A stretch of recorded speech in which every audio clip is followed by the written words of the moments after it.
大家好，伊朗官方证实，总统希莱和外交部长阿卜杜拉希扬在星期天5月19日的直升机坠毁事故中死亡。过去几年，伊朗因为飞机失事损失了很多重要人物，貌似伊朗一直没怎么吸取教训。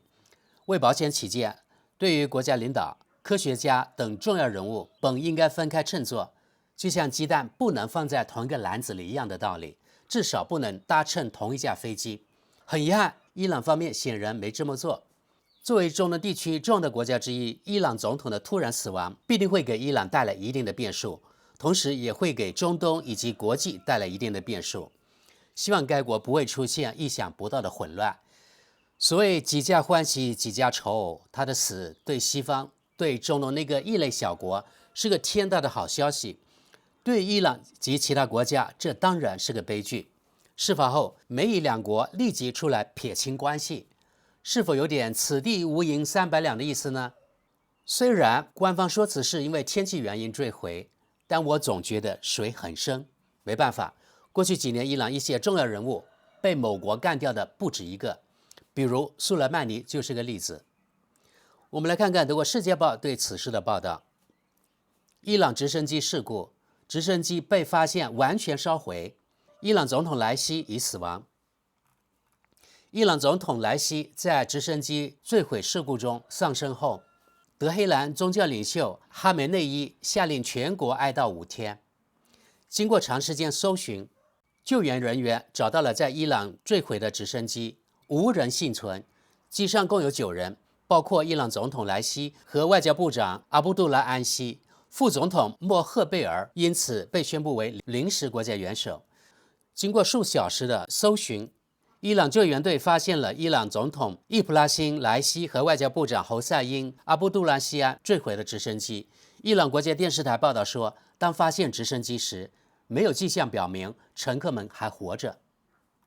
不久后，伊朗国家通讯社伊尔纳和国家电视台证实共有9人死亡。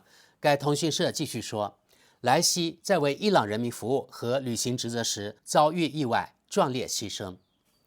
伊朗宗教领袖哈梅内伊同时下令全国哀悼5天，这是周一在一份声明中宣布的。与此同时，伊朗副总统莫赫贝尔被任命为新的临时国家元首，前首席核谈判代表阿里巴盖里被任命为该国新的首席外交官。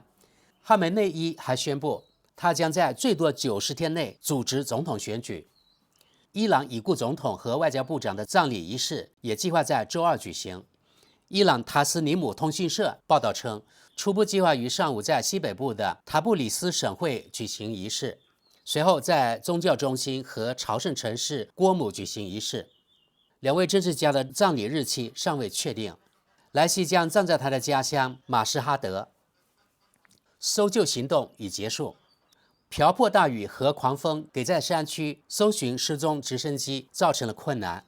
来自伊尔纳的一段视频显示，坠机地点位于森林中央的一个陡坡上，救援队用一架小型无人机拍摄了坠机地点的全貌。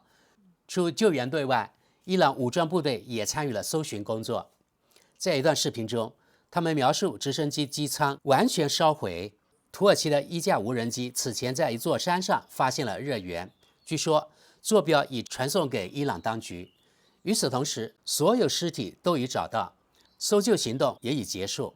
一名高级政府代表告诉伊朗塔斯尼姆通讯社，尽管被严重烧伤，但周一已确定了死者的身份，他们的遗体现已被转移到东阿塞拜疆省首府塔布里斯。周日下午，63岁的莱西和外交部长阿卜杜拉希安在与邻国阿塞拜疆总统伊利哈姆·阿利耶夫会晤中返回途中，他们一起为那里的一座大坝举行了落成典礼。塔布里斯省省长和该省宗教领袖也在直升机上。随后，随行人员共乘坐3架直升机返回伊朗，但总统专机没有抵达目的地。据伊朗媒体报道，事故现场位于哲法附近，距离首都德黑兰600多公里，靠近阿塞拜疆边境。据伊朗国家电台报道，在莱西的家乡马什哈德，位于该国东北部，数十名信徒聚集在中央朝圣者神庙。信徒们还涌向该国其他地区的清真寺，如宗教中心郭姆。不过，在社交媒体上，也有许多伊朗人为这起事故感到高兴，幸灾乐祸的情绪在社交媒体上蔓延。伊朗空军也被认为非常过时，有人猜测这架直升机是否因技术缺陷而坠毁。伊朗空军被认为非常落后，面对严厉的国际制裁，空军现代化步履艰难。许多飞机和直升机都可以追溯到1979年伊斯兰革命之前。当时伊朗与美国关系密切，莱西乘坐的贝尔212型直升机也是如此。事故和坠机事件一再发生。85岁的宗教领袖哈梅内伊呼吁全国人民为总统祈祷。与此同时，这位国家元首保证这一事件不会影响政府工作，伊朗国民不必担心国家活动不会受到干扰。虽然根据宪法，莱西是国家首脑，但他被认为是一个相当软弱的总统。尤其是哈梅内伊，无论如何都是更有权力的国家元首，在所有战略问题上都有最终决定权。莱西于2021年8月宣誓就任伊朗新总统，这位极度保守的神职人员因此正式成为哈桑·鲁哈尼的继任者。后者在连任2届总统后不得再次参选。作为政治强硬派的主要候选人和宗教领袖哈梅内伊的首选候选人和门徒，莱西在当年6月的总统选举中以略低于62%的得票率获胜。莱西1960年出生于被认为在伊斯兰系统内非常有影响力，他与哈梅内伊保持着密切关系。莱西在司法部门工作了30多年，2019年被任命为司法部门负责人。据说他在之前担任检察官期间，曾在1988年多次逮捕和处决持不同政见者，因此被反对者称为德黑兰屠夫。根据宪法，莱西是政府首脑，而哈梅内伊作为国家元首，权力更大，在所有战略问题上拥有最终决定权。德国政治家们对形势的评估，德国的政治家们也这样认为。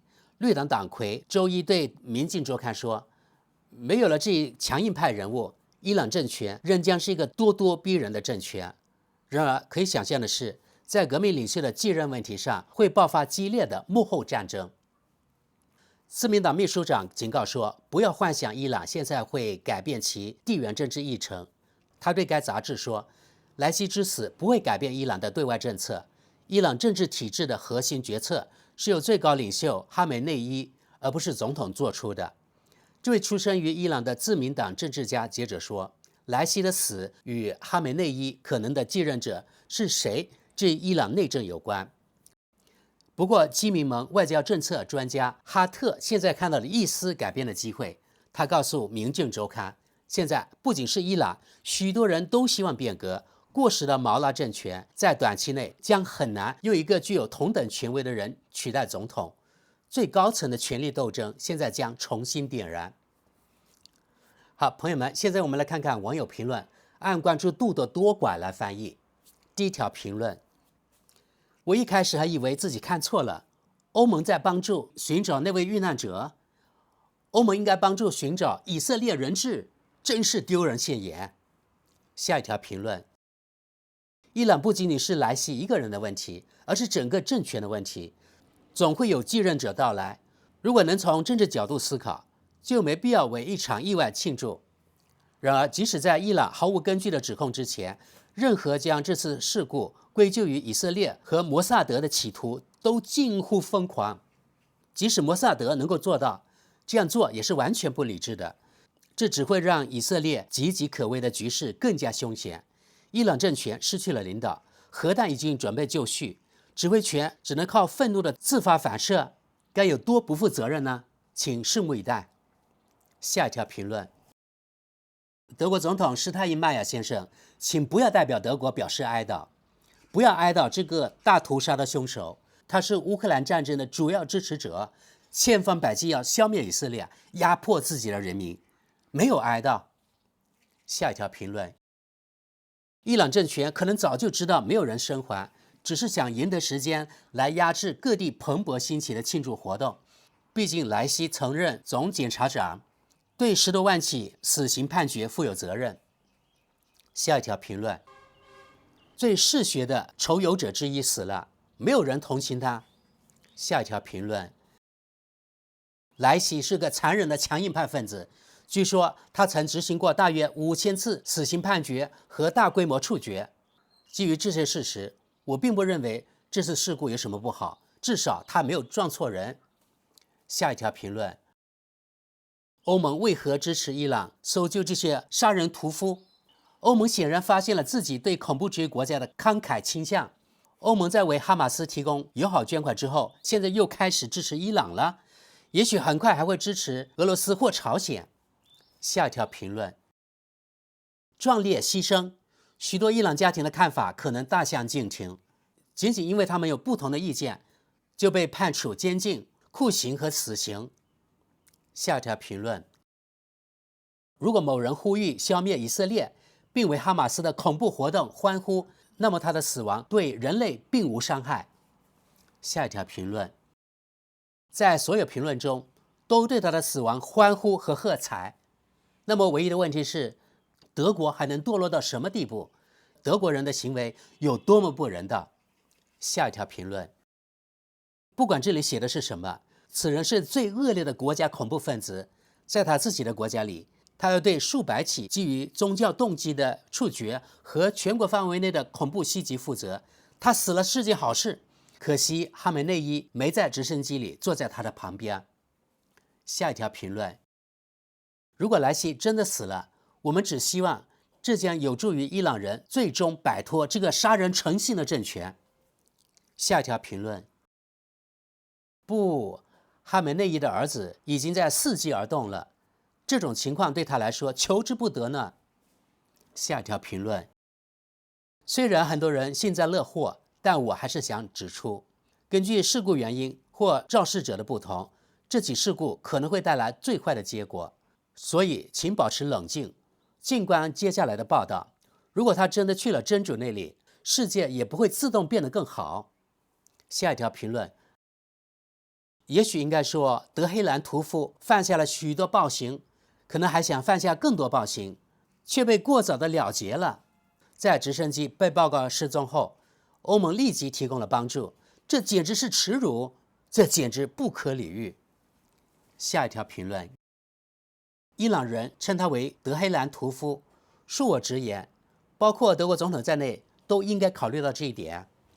下一条评论：莱西本人曾想用他的先进直升机快速攻击以色列，甚至在他的伊斯兰国追杀异教徒。他在此过程中被杀，毫无疑问，他是一位烈士，将进入天堂。我衷心祝愿我深爱的伊朗人民能够打开一扇窗户，获得自由。一个自由的伊朗将是一个不可思议的地方。如果当地的恐怖政权不再得到伊朗的支持，黎巴嫩以及巴勒斯坦和也门的阿拉伯人也可以重新拥有和平的前景。这只是一个梦想。下一条评论：我尊重温和的评论，他们也是 OK 的，不应该煽动，但我仍然觉得很难对德黑兰屠夫表示同情，很抱歉。下一条评论：我也有同感，他杀害了数以千计的同胞，他的人生目标是消灭以色列，杀害所有犹太人。他的死让我悲伤吗？不，我一点也不悲伤，恰恰相反。下一条评论：他的死让世界变得更加美好，我无法同情这个仇视以色列的人，愿他下地狱。各位，我们接着来看看奥地利标准报的网友评论，他的报道本身我们就不看了。第一条评论：我希望伊朗人民能够举行新的选举，并带来变革，特别是对妇女和女孩来说，我希望能有人性化的条件。我向遇难者家属表示哀悼。下一条评论：向受压迫、受迫害、受折磨和不自由的伊朗人民致以美好的祝愿，与伊朗人同在。下一条评论：我于1978年出生在伊朗的塔布里斯。1979年，我的父母决定逃往维也纳。我的父母其实也是个完全不喜欢改变、压抑的人，因此我每天都感谢他们坚持了下来。我的父母不是学者，相当贫穷，在他们的成长过程中肯定做出了很多事，但他们当年逃亡，并为我们做出100%的牺牲，这是我对他们无限的感谢。下一条评论：很难让我会去哀悼他的死，愿伊朗人早日获得自由。下一条评论，可惜普京没在那架直升机里。下一条评论，至少这里没有人希望人们假装悲伤。也许是幸运的，坠机发生在如此可以理解的情况下，浓雾弥漫的山区，否则它很容易被贴上摩萨德暗杀的标签，并被用于煽动，希望全世界都能幸免于难。中东局势已经够爆炸性的了。下一条评论，向他的受害者表示哀悼。下一条评论，他留下的空白将被取而代之。但说真的，接下来可能不会有更好的事情发生了。我祝愿许多勇敢的伊朗女性有一个比这个可怕的伊斯兰神权统治更好的未来。